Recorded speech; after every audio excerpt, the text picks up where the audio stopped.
Bapak Ibu sekalian yang saya hormati, yang terakhir saya ingin memberikan satu gambaran jelas kepada Bapak Kepala Desa yang kemarin agak kecewa dengan Perpres 104. Tidak usah kecewa.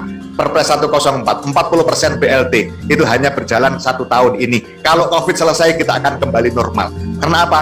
Karena itu memang merujuk pada Undang-Undang Nomor 2. Yang undang-undang itu lahir karena kondisi COVID. Yang pertama.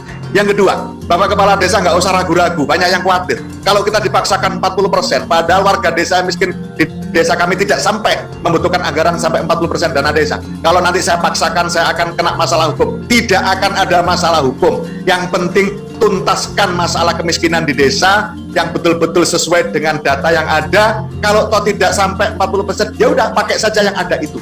Jadi tidak harus dipaksakan 40%. 40% itu adalah semangat Bapak Presiden, semangat pemerintah untuk menyelesaikan kemiskinan di desa, utamanya kemiskinan ekstrim. Dan saya yakin tidak ada satupun kepala desa yang tidak ingin kemiskinan di desanya hilang. Nah, oleh karena itu, manfaatkan betul momentum ini, karena momentum ini tidak akan terulang. Jadi mumpung ada momentum bagus, detailkan data tentang warga miskin, salurkan BLT dari dana desa sesuai dengan porsi yang ada. Kalau toh tidak sampai 40%, tidak apa-apa, jangan dipaksakan.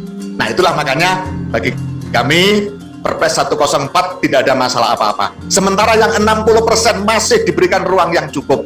Ketahanan pangan, nabati dan hewani 20% itu bisa dipakai apa saja, yang penting orientasinya ke sana. Contoh, bisa saja desa bangun gudang pangan dengan 20% itu. Silakan diambil keputusan di desa. Jadi tetap memberikan ruang yang cukup kepada desa.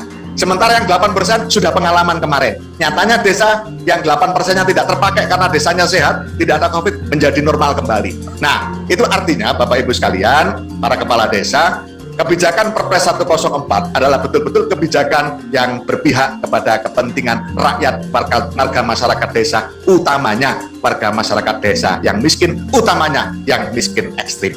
Bapak Ibu sekalian yang saya hormati, demikian yang bisa saya sampaikan. Terakhir saya ingin tutup dengan pantun.